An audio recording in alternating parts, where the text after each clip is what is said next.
A weaver has been forced to leave his hometown and religious community after being wrongly accused of theft and betrayed by his best friend. Marner suffers from a form of epilepsy which causes him to experience cataleptic fits from time to time.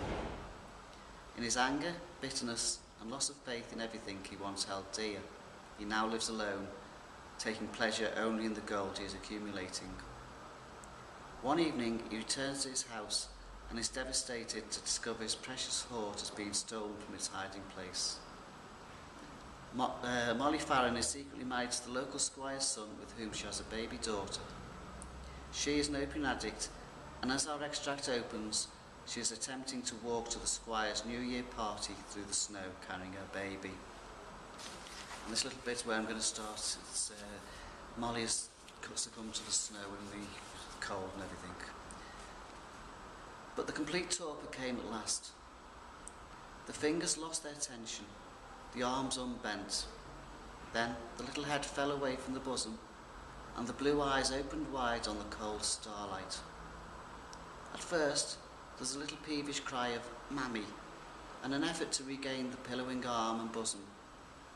But Mammy's ear was deaf, and the pillow seemed to be slipping away backwards. Suddenly, as the child rolled downward on its mother's knees, all wet with snow, its eyes were caught by a bright, glancing light on the white ground, and, with the ready transition of infancy, it was immediately absorbed in watching the bright living thing running towards it, yet never arriving. That bright living thing must be caught, and in an instant the child had slipped on all fours and held out one little hand to catch the gleam. But the gleam would not be caught in that way, and now the head was held up to see where the cunning gleam came from.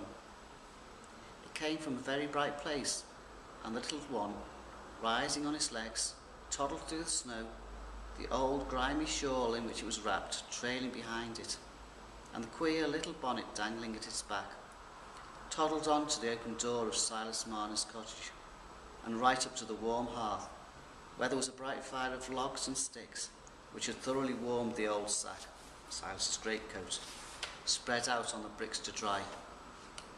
The little one, accustomed to be left to itself for long hours without notice from its mother, squatted down on the sack and spread its tiny hand towards the blaze in perfect contentment, gurgling and making many inarticulate communications to the cheerful fire, like a newly hatched gosling beginning to find itself comfortable. But presently the warmth had a lulling effect, and the little golden head sank down on the old sack, and the blue eyes were veiled by their delicate, half-transparent lids. But where was Silas Marner while this strange visitor had come to his hearth? He was in the cottage, but he did not see the child.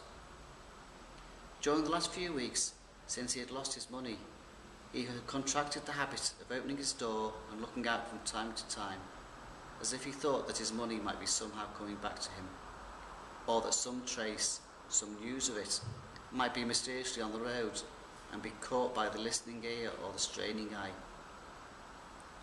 It was chiefly at night, when he was not occupied in his loom, that he fell into this repetition of an act which he could have assigned no definite purpose, and which can hardly be understood except by those who have undergone a bewildering separation from a supremely loved object. In the evening twilight, and later whenever the night was not dark, Silas looked out on that narrow prospect round the stone pits, listening and gazing, not with hope, but with mere yearning and unrest. This morning he had been told by some of his neighbours that it was New Year's Eve, and that he must sit up and hear the old year rung out and new rung in, because that was good luck and might bring his money back again.